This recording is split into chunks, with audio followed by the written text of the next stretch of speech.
వైఖానస ఆగమ భగవత్ శాస్త్రాన్ని గురించి ఓనమాలు కూడా తెలియనటువంటి పాలక మండలి సభ్యులు కొంతమంది ఈ రోజున నా మీద నిప్పులు చెరిగినట్టుగా మాట్లాడడం జరిగింది. నేను ఈరోజు ఉదయం శ్రీ మహావిష్ణువు విగ్రహానికి జరుగుతున్నటువంటి అపచారం, అది కూడా సాక్షాత్తు శ్రీవారి పాదాల చెంత అలిపిరికి అతి సమీపంలో ఉన్నటువంటి ప్రాంతంలో ఈ రకమైన అపచారం జరుగుతోంది అన్నటువంటి విషయాన్ని వెలికి తీసి చూపిస్తే పాలక మండలి సభ్యులు, పాలక మండలి అధ్యక్షులు వీళ్ళందరూ కూడా నా మీద పడి అది శనీశ్వర విగ్రహమని పనిగట్టుకొని కరుణాకర్ రెడ్డి టీటీడీ మీద దుష్ప్రచారం చేస్తున్నాడు అనని నా మీద చాలా నిందారోపణలు మోపినారు. ఏ శాస్త్రం వీళ్లకు చెప్పిందో శంకు చక్రాలు ధరించినటువంటి విగ్రహం శని విగ్రహం ఎలా అవుతుందో ఈ ఋష్య పుంగవులకే తెలియాల, లేదా ఈ ఆధునిక వేద భాష్యకారులకే తెలియాలి.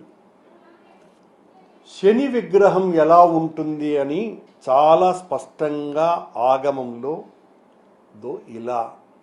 ఇది శని విగ్రహం. ఇందులో శనికి ఒక విల్లు, ఓ బాణము, ఓ త్రిశూలము.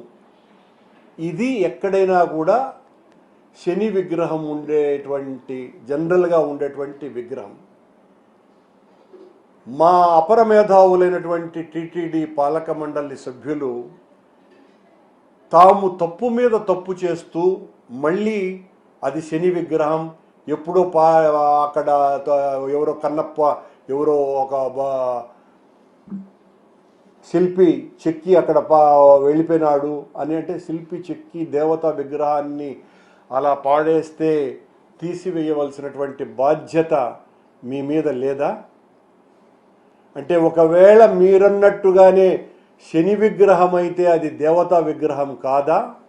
దేవతా స్వరూపం కాదా? నేను అది శని విగ్రహం కానే కాదని, అది 100% శ్రీ మహావిష్ణు విగ్రహమేనని చాలా స్పష్టంగా శంకు చక్రాలు ధరించినటువంటి విగ్రహంగా చాలా స్పష్టంగా అది నిరూపించటం జరిగింది. మీరు జరిగిన తప్పును సరిదిద్దుకోకుండా నేను ఆడపోయి మందు బాటలు వేసినానంట. సరే, ఎంతకైనా దిగజారి మా మీద నిందలు మోపేటువంటి శక్తి ఉన్నది, మీకు యుక్తి ఉన్నది, అధికారము ఉన్నది. అక్కడ సీసీ కెమెరాలు ఉంటాయి, నిఘా వ్యవస్థ పూర్తిగా విఫలమైంది. మీరు ఏమాత్రం కూడా బాధ్యతతో వ్యవహరించకుండా తప్పును ఎత్తి చూపినటువంటి నా మీద మీ ఇష్టం వచ్చినట్టుగా మాట్లాడితే భయపడేటువంటి వ్యక్తిని కానే కాదు. ఇప్పుడే నేను ఏదో విషయం కూడా విన్నాను, నన్ను ఏదో అరెస్ట్ చేయబోతున్నారని. మీరు ఏం చేసుకున్నా భగవద్భక్తునిగా మీరు నన్ను నాస్తికుడుగానో లేకపోతే క్రిస్టియన్ మతాన్ని ఆచరించేవాడుగానో మీరు మాట్లాడినంత మాత్రాన నేను నాస్తికుడిని కాదు, కిరస్తానిని కాదు. నేను స్వచ్ఛమైనటువంటి హిందువును. ఆ హైందవ ధర్మ పరిరక్షణ కోసమే మీ మాదిరిగా ఉద్యోగాలు కొట్టడానికి రాజకీయాలు చేసినటువంటి వాడిని కాదు. నేను హిందూ ధర్మం పట్ల అపరిమితమైనటువంటి అనురక్తి కలిగి భక్తి విశ్వాసాలతో అనేక పూజ్యనీయులైనటువంటి స్వాముల ద్వారా విషయ సంగ్రహం చేసి మాట్లాడేటువంటి వ్యక్తినే తప్ప నోటికి వచ్చినట్టుగా మాట్లాడేవాడిని కాదు.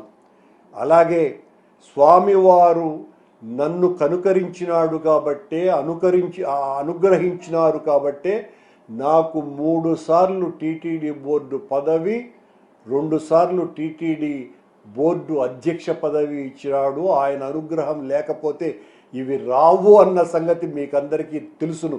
మీరేమో ఒకసారి టీటీడీ పదవి పొందగానే భగవత్ అనుగ్రహం అంతా మా మీద ఉండటం కారణంగా నాకు ఈ అవకాశం వచ్చిందని చెబితే, నాకు 2 సార్లు అధ్యక్ష పదవిని 3 సార్లు బోర్డు మెంబర్గాను భగవంతుడు ఇచ్చినాడంటే నాకు అనుగ్రహం కాకుండా భగవంతుడు నా మీద కోపంతో నాకు ఆ పదవి ఇచ్చినట్ట? మీరు మాయమాటలు చెబితే నమ్మేవాళ్ళు ఎవరు లేరు. మీకంటే కొన్ని వేల లక్షల రెట్లు నేను హిందూవాదిని, వెంకటేశ్వర స్వామి భక్తుణ్ణి. ఆ విగ్రహం అలా ఉంచటం 1.5 సంవత్సరాల కాలంగా మీ హయాంలో మీరు అధికారంలోకి వచ్చినప్పుడు, అధికారంలోకి రాకపూర్వము మా మీద విపరీతమైనటువంటి నిందారోపణలు మోపి మేము హైందవ వ్యతిరేకులము, హైందవ వ్యతిరేక ప్రచారం చేస్తున్నాము అని చెప్పినటువంటి వాళ్ళు మీ హయాంలో ఏం జరుగుతోంది అని నేను ఎత్తి చూపితే అది శనిగ్రహ విగ్రహం అని మాట్లాడతారా? శనిగ్రహానికి శంకు చక్రాలు ఉంటాయా? ఏం మాట్లాడతారండి? మీ ఇష్టం వచ్చినందుకు చేసుకోండి. నన్ను ఏం చేసుకోవాలనుకున్నా మీ ఇష్టం వచ్చినట్టుగా ఎన్ని కేసులైనా ఇరికిచ్చి నన్ను జైల్లో పెట్టండి. నేను హైందవ ధర్మం కోసమని పోరాడకుండా ఉండేటువంటి ప్రసక్తి లేనే లేదు.